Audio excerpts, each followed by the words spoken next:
Asia storyline is going to continue. I don't even need to say what's happening in Africa. Africa's hell right now. But make sure to like and subscribe. Either start here in the India, East Asia storyline or African storyline.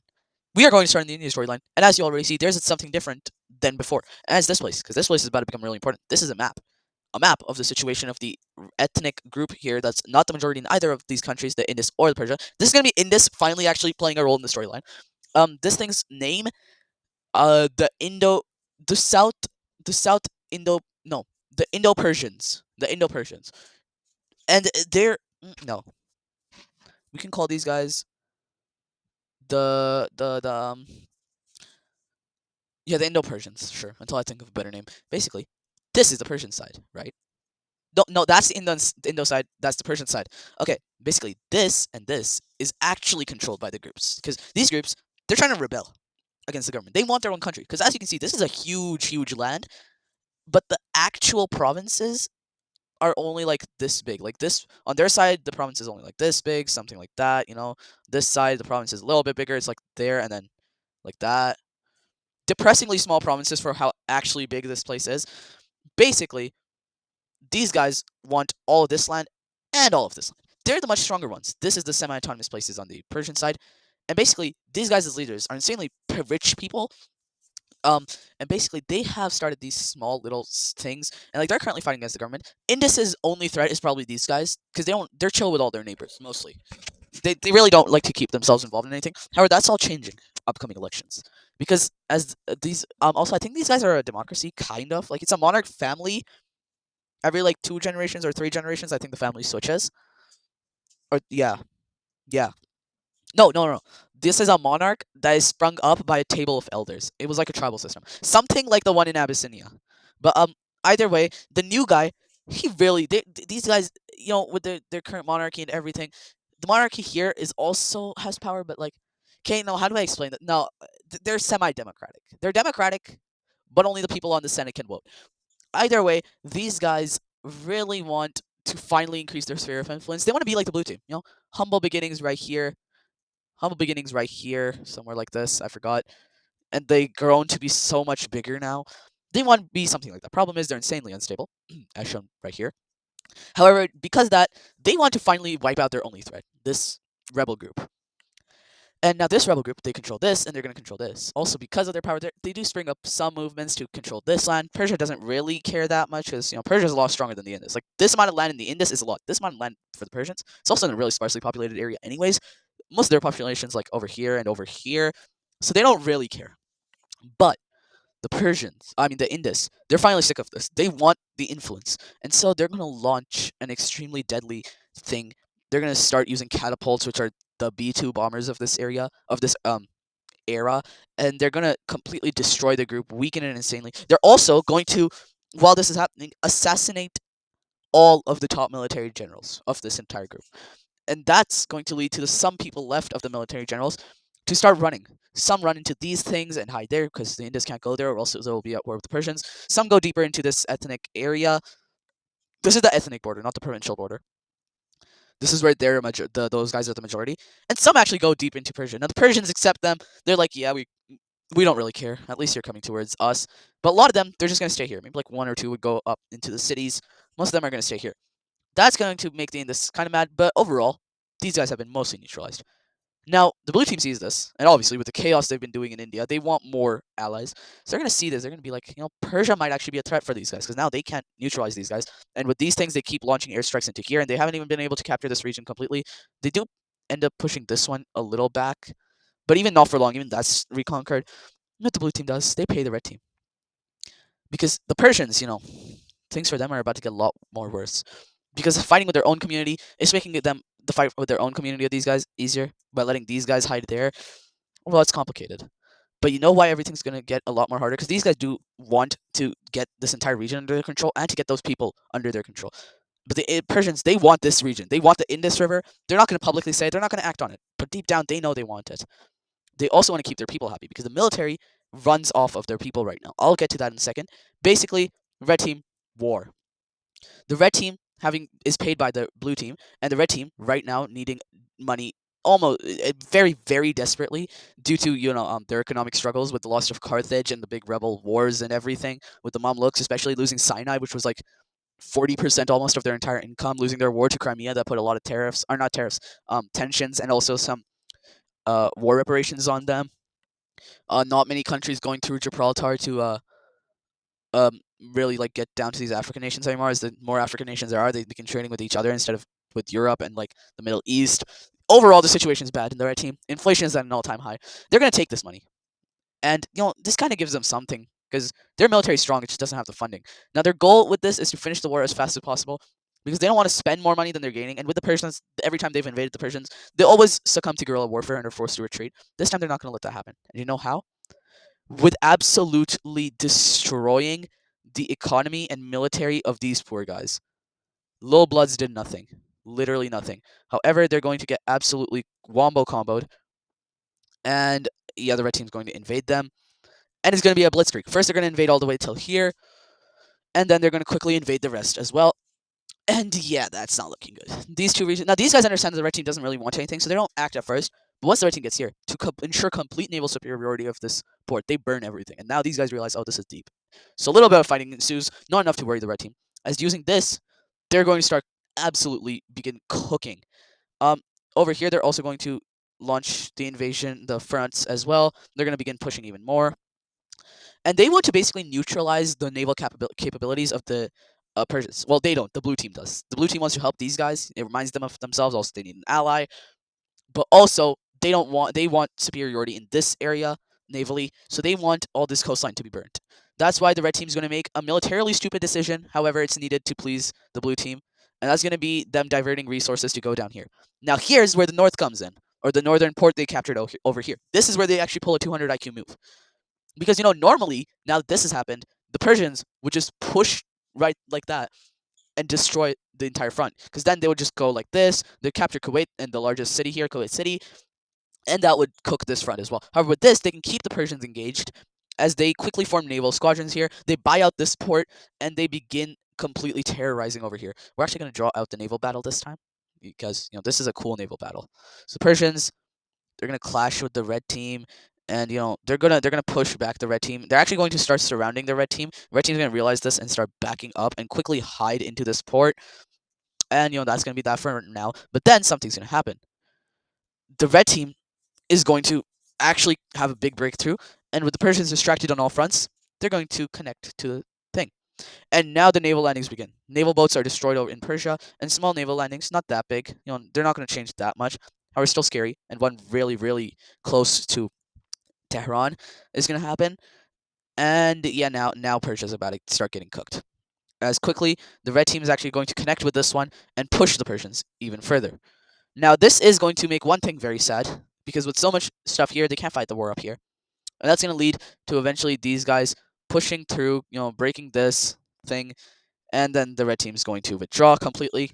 And neither of those countries are going to put that much stuff on each other.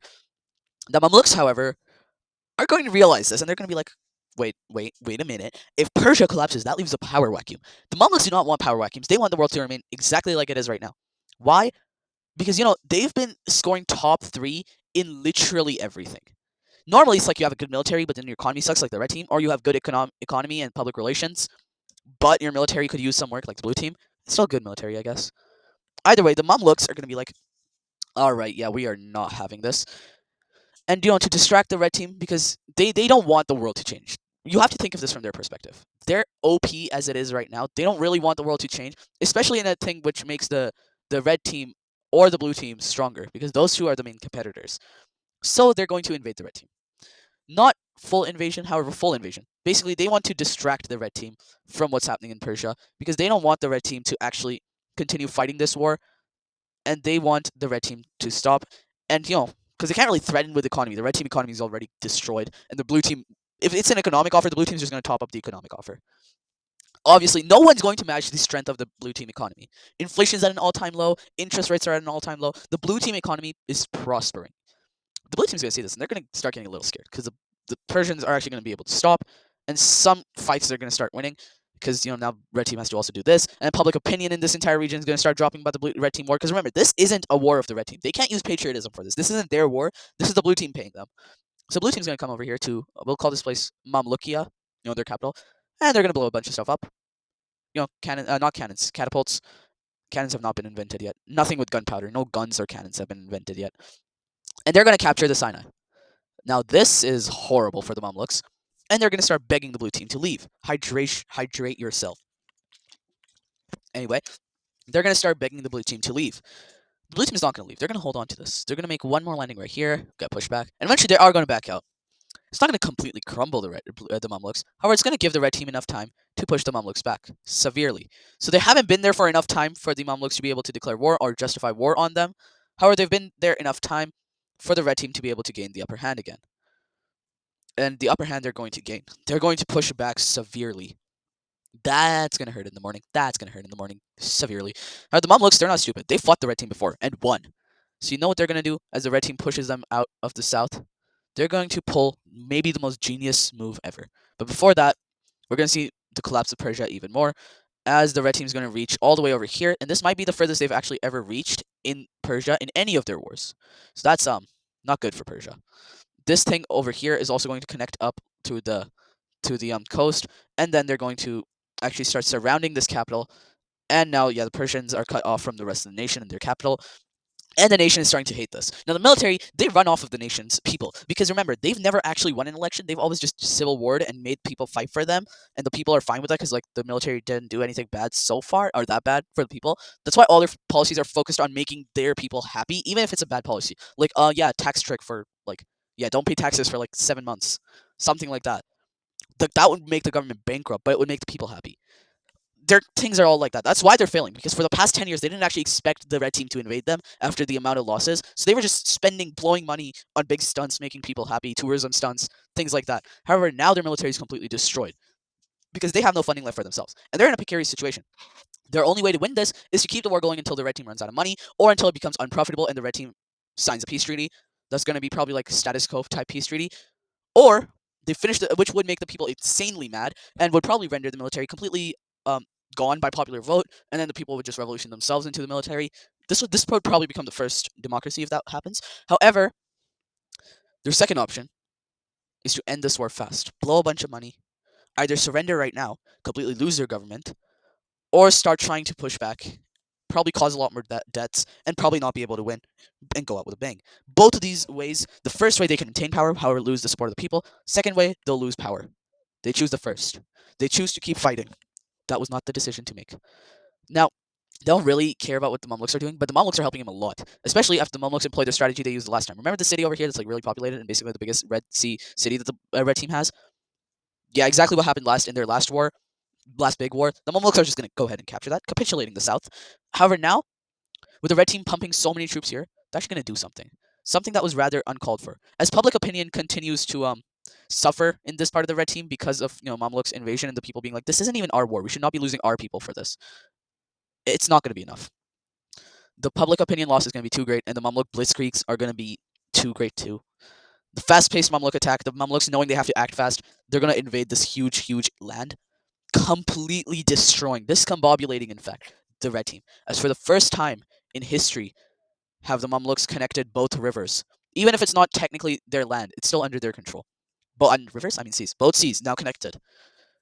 The Mamluks are going to be insanely overpowered, insanely joyful.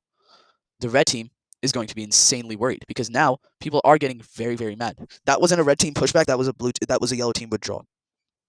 With this, we're going to see the red team actually have to make a decision.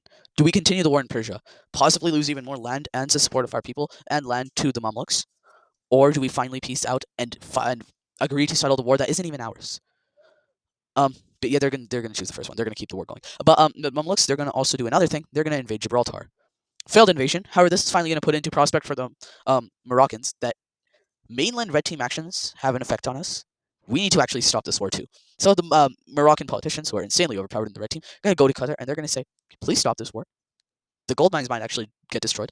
And that's going to start scaring the red team. And they know they can't stop the war. They can't. It's just not possible. If they stop the war, they're going to lose out on so much money. And if they stop the war now, they're not going to have because they blew a lot of money and they're not going to get any of it back if they stop right now. So they're finally going to make their move. They're going to do the one thing the Mamluks were scared of.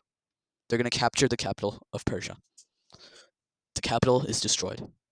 The leader is killed. Another leader is quickly takes place, also killed. Many generals are destroyed. They flee to this part of Persia, and a power vacuum ensues. Rebel groups break out everywhere. We're gonna have big one right here, a military kind of military group, militia group right here, and of course our good friends, um, the people over here are also going to rebel. And Persia's gonna realize this. They're gonna be like, yeah, we're done, we're dead. The blue team's also gonna realize this because they're gonna realize, yo, if this actually goes down, the power vacuum might actually be so big that the countries might come into power that have never before had this chance, and they're going to be unpredictable because the blue team also wants to gain influence, and that's very possible from predictability. Blue team's going to be like, all right, maybe it's time to stop this, and they're going to give the red team 2 weeks to complete this war front, and that's actually going to make things so much worse. As the red team now rushing is going to not even try to conquer things anymore; they're just going to destroy things. They're also going to get their own public image destroyed as the Mamluks continue their invasion and capture this very population-rich area, like the Kurdistan area in Turkey, because that has, I think, like Syria, Iraq, and this place in Italy, like that region. Italy, I mean Turkey. That Middle East wise, unless you like focus on Italy, Turkey, all the way over here, that's probably the most populated regions. They're going to capture that, and that's going to destroy a lot of the red team support. Meanwhile, over here, Mamluks are going to actually capture this land, and now the Crimeans are also going to realize this. They're also going to realize that this isn't even about the red team or the blue team anymore. This is about preserving the peace in Asia, because now we've already seen this with the Mughals. Their unpredictability. Look at how much chaos has happened in Asia. Same with the Japanese unpredictability. Look at what's happened in East Asia. So that's why I said that this segment is going to be long. However, it's going to set the stage for Asia, because now it's truly over. There's nothing they can do. Crimea is going to urge the red team to stop as well.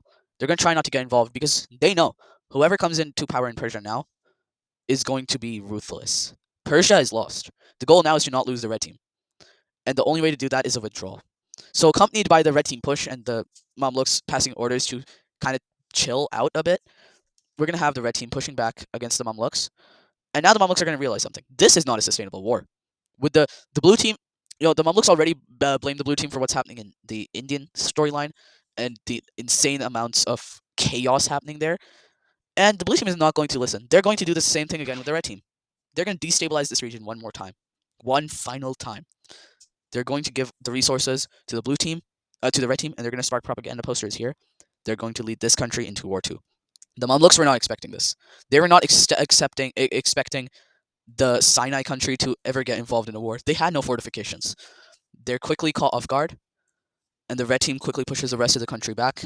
The Mamluks fail, lose some land. However, much more likely, Persia is also left alone, and this is going to lead to